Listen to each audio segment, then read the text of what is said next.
All right, so the colonists have declared their independence from England. We are now the United States of America.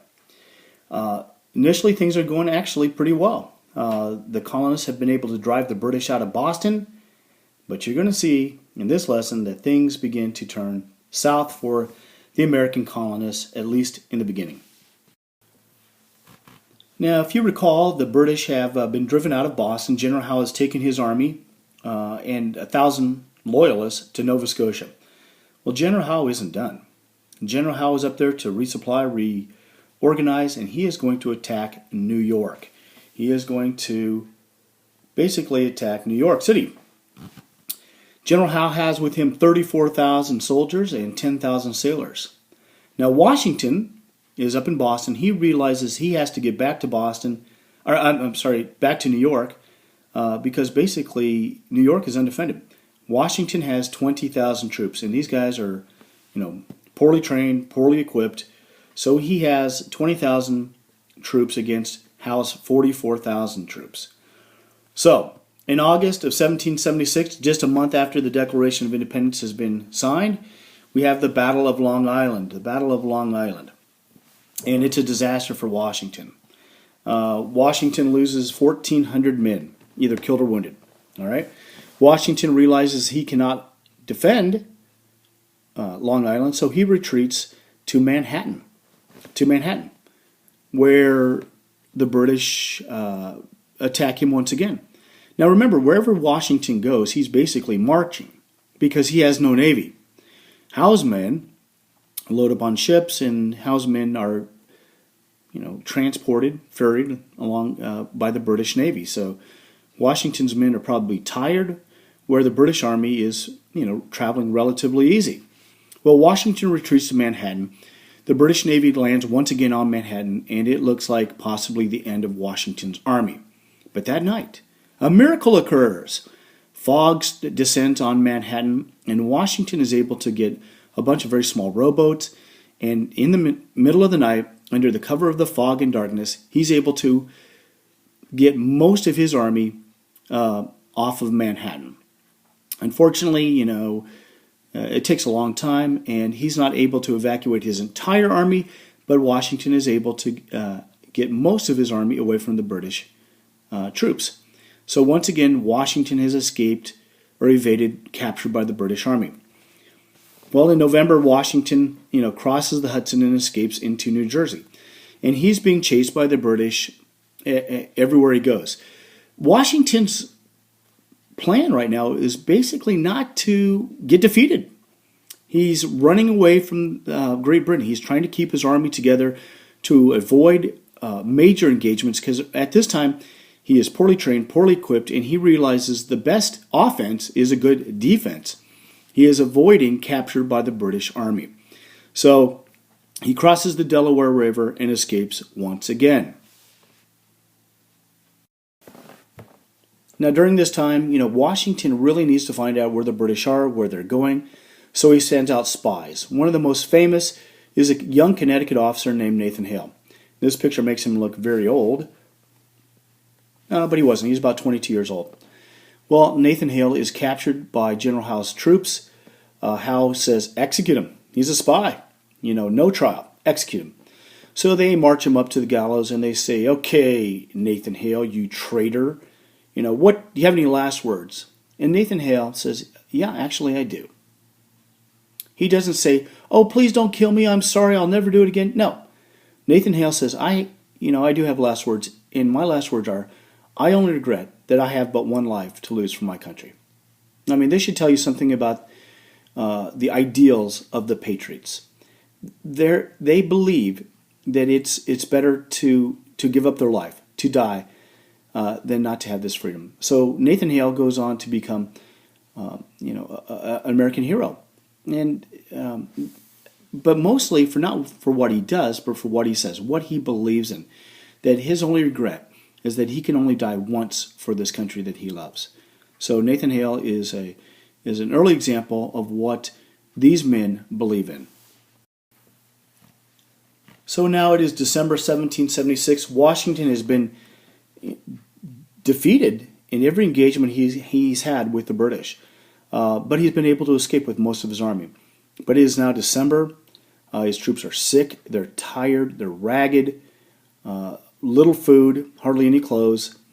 And the worst is that the majority of his men are leaving at the end of the month. Their enlistment is up.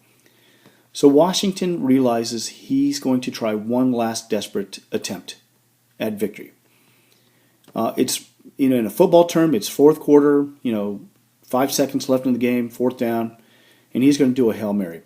So he is going to order an attack on the Hessians. The Hessians are mercenaries hired by King George III. They're from Germany. They're shock troops. They're considered probably the most ruthless group of soldiers in Europe. And they are there because King George III has hired them to come over to the colonies and basically kill his own people. If you think about it, that's what the king has done. And they are ruthless. They are across the river, across from Washington's army, in Trenton, New Jersey. All right? So Washington knows that he has one last chance. So on Christmas night, he orders his men to cross the Delaware River. The Delaware River is got ice in it. It's extremely cold. Washington gets his men to cross the Delaware River all night long. Obviously, here's the painting. And obviously, this is a artist's conception because nobody would stand up in a rowboat. They would tip out. Also, these chunks of ice aren't really river ice. That's more like something you'd see off of, like icebergs. But nonetheless, the river is full of ice. His men are cold, sick, tired. Washington is able to ferry his men across the river, and then they start marching on Trenton, New Jersey. What you need to keep in mind, though, is that the Hessians are Germans. Germans love Christmas. They also like to drink. So the Hessians have been celebrating Christmas all day long. I'm sure they've been drinking all night long. So Washington knows that as well. And the other thing you need to know is that nobody attacks in the middle of winter. In this time, armies fought mostly in warm weather, from spring to fall, and then they'd retreat to winter encampments where they'd gut out the winter and wait for it to warm up for the fighting season to begin once again. So the Hessians have no inkling that Washington's troops are going to attack them. All right? So Washington is able to surprise the Hessians. He attacks them in the early morning of December 26th. They are taken completely by surprise. He captures 1,200 of the Hessian troops. The commander of the Hessians is killed. And the interesting thing is, the Hessian commander dies 2 days later. And in his pocket, they find a note from someone who has rushed to him the night of December 26th, warning him that Washington's troops are getting ready to attack. But the guy doesn't, he doesn't even read it. It's stuffed in his coat pocket. So this is a complete surprise victory for Washington. It's an amazing victory. And then Washington moves on to Princeton, where he attacks the British at Princeton. Now, the British commander in New Jersey at the time is a guy named Lord General Cornwallis, which we'll hear about later. Cornwallis is going to attack Washington. But Washington has his men light campfires in the middle of the night. Cornwallis comes across these campfires and goes, "Ha ha! We have finally caught the old fox and we're going to attack him in the morning." Well, Washington has no intention of staying there. It's a ruse. He's tricking the British. So he has his men light the campfires and then leave. Well, the next morning, Cornwallis rushes into the camp, and to his complete and utter surprise, Washington isn't there. And Washington is able to escape the British once again. Now, these two victories at Trenton and Princeton inspire some of his troops to reenlist, and it gives hope to this American cause. Now it is 1777. The fighting in the colonies and in the United States, as we call it now, has been occurring for about 2 years. In Britain, they are furious. How in the world is this not over yet? How are we losing, or at least not able to defeat, a bunch of farmers, a bunch of carpenters and blacksmiths? So they want to come up with a plan. And the plan is really a very good plan. General John Burgoyne is going to come up with this plan. John Burgoyne is an aristocrat. He's cocky. He's arrogant. He's wealthy. He's a gambler. And he comes up with this plan. And what he's going to do is he is going to march his army from Canada down to Albany. All right? He then is going to link up with General Howe, the overall British commander of British forces in the Americas. General Howe is going to come up from New York up the Hudson River and attack from this direction. At the same time, Colonel St. Lazare is going to move down from Canada to Lake Ontario and then head east. Kind of a three-pronged attack to capture Albany. And what this is going to do is going to cut off New England from the rest of the colonies. And if you remember, New England is the hotbed. It is where most of the resentment, most of the unhappiness, the unrest is occurring in the colonies, up in New England. If we could cut that off from the rest of the colonies, you've cut off the head of the snake, and we'll probably be able to win, at least from the British point of view. All right, but here's where it goes wrong. General Howe decides, instead of heading north up the Hudson River, he is going to attack and capture Philadelphia.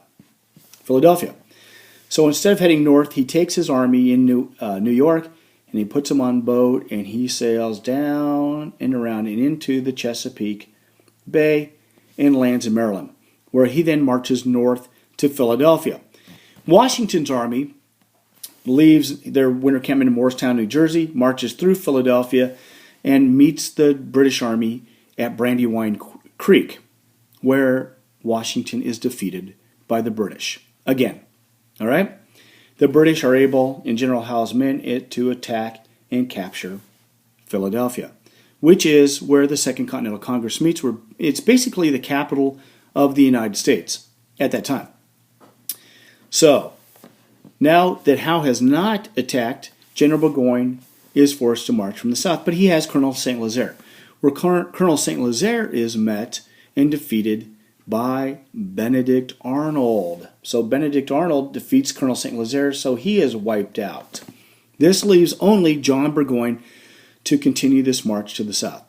But remember, communications are such that he does not know that Howe is not coming north to meet him. So Burgoyne is marching down from Canada. He is bringing tons of material with him. He has like 14,000 tons of gunpowder and shot and lead. But he's also bringing 2,000 servants, wives, mistresses. He is bringing porcelain tableware. He's bringing, he wants to live the good life out in the wilderness. But he has what he thinks is a secret weapon. And the secret weapon is Iroquois scouts. He has between 400 and 500 of these scouts who's going to guide him through the wilderness of New York. Now, what happens is Washington orders Daniel Morgan to come with a group of about 500 riflemen. These guys have rifles, grooved barrels, accurate, good distance. And what these guys do is they fight this guerrilla tactics where they start picking off all of the scouts. They start shooting all these Native American scouts, these Iroquois scouts. This is going to leave Burgoyne blind. He doesn't know his way through the wilderness. So the scouts are all killed or they run away. And then Morgan decides to start killing the officers. And he starts shooting all the British officers. And the British are outraged. They think it's ungentlemanly. It's dishonorable to kill these British officers because a lot of them are nobility. And in Europe, they don't do that. The fighting is really decided by the common soldier. The officers are there to provide overall leadership, but they really are never targets in the war. Well, we don't play by those rules. We kill their officers to leave them leaderless. So Howe murders most of these officers. Finally, they reach the town of Saratoga. In the meantime, though, we'll get back to Saratoga in just a minute. Washington's forces have been defeated at Germantown and Brandywine, and they retreat to their winter encampment in Valley Forge. And it is absolutely the worst conditions you can possibly imagine. The winter is unbearably cold, one of the coldest winters in recorded history. Very little supplies, hardly any food, and hardly any equipment. Many of these soldiers are going to die of dysentery, of exposure, and a smallpox epidemic hits Valley Forge. Washington actually comes up with a bold experiment where he has healthy men. They take these healthy men, they cut little slices in their arms, and then they take smallpox, the pus of people that have been exposed to smallpox, believe it or not, and rub this into the skin, these cuts of these healthy men. And believe it or not, it works. The smallpox epidemic that is sweeping through the troops of Valley Forge is halted, and it's an amazing gamble once again, and Washington is able to basically stop the smallpox epidemic from wiping out his troops. But he still needs supplies and he needs equipment. The Second Continental Congress can do nothing. Remember, they've been driven out of Philadelphia. So it's going to be individuals, people from the colonies, who are going to start sending food and supplies and blankets to the people of Valley Forge. Okay, so let's get back on to General Burgoyne's march to Albany. Well, at Saratoga, he is met by General Gates. General Gates is a very ambitious man. He wants to be named the overall commander of the Continental Army. And for a time, it looks promising for him. Washington, other than his victory at Trenton and Princeton, has been defeated in every engagement. And many people in America are starting to wonder if Washington is the man for the job. And Gates wants that job. I think he believes that whoever is the commander, if we should win this war, is probably going to be the new leader of our country, whatever that leader is going to be. We don't know what that leader is going to be yet, but he believes it's going to be whoever is in command of the Continental Army. But General Gates isn't a great general, really, honestly. He's timid. Some of his troops and other officers call him Granny Gates. But with him is one of the greatest generals in the American Revolution, the guy that just beat Colonel St. Lazare, and that is Benedict Arnold. Benedict Arnold meets with General Gates. They have a disagreement over what the next strategy is. General Arnold wants to attack. General Gates does not. General Gates banishes General Arnold from his meetings. Arnold is very upset about this. So in September of 1777, the last major engagements of this campaign begins, and it happens right around Saratoga, New York. General Arnold disobeys General Gates' orders, and he attacks. General Burgoyne's troops, and he wins a great victory. He is actually General Benedict Arnold is actually shot in the leg. He's a true hero of there. He's actually the true hero, the victor of Saratoga. Unfortunately, he's only shot in the leg. If he'd have been killed, I think he would have gone down as probably one of the greatest generals in American history. But General Gates hates him. And with this victory, General Gates writes reports to the Continental Congress, and he leaves Benedict Arnold out. He doesn't give him any credit. Gates gets all the credit for this victory. But the thing that you really need to remember is that Saratoga is a major turning point, because what happens is General Burgoyne realizes that he can go no further, and he has to surrender his entire army. Now, in the meantime, we have been trying to get aid from France. We need help. We need money, we need weapons, and we need a navy. We have no navy, but the French do. The French hate the English. They hate them bad. They've been defeated by France in the French and Indian War. France has lost all its holdings in North America except for a very small amount in the West Indies and a couple small islands in the St. Lawrence River. And they hate England. But they also know that they're not going to back us if we don't have a chance to win. So for 2 years we've been trying to get France to help us. And they won't until they hear about the victory at Saratoga, where we have captured General Burgoyne's army. And France is all in then. France is going to back us. France recognizes us as a new country, and they start to send us troops and equipment. In the meantime, though, there have been other people that have come to the aid of the American cause, and they're coming as individuals, not sponsored by countries. From France, we have the Marquis de Lafayette, who is a rich nobleman who has used his own money and brought trained soldiers with him from France. And he becomes an ally of General Washington, a very, very close friend of General Washington, and he is there to help the American cause. One of the most important guys is from Prussia, Germany. He is Baron von Steuben. There's some disagreement about his true past. Is he truly a baron? Is he a common soldier? Some historians disagree about his background. But the thing that they all agree on is that he knows how to drill. He knows how to train soldiers. So von Steuben comes and he starts to train Washington's ragtag army into a real army. They know how to drill. They know how to maneuver. They know how to rapidly reload and fire their weapons.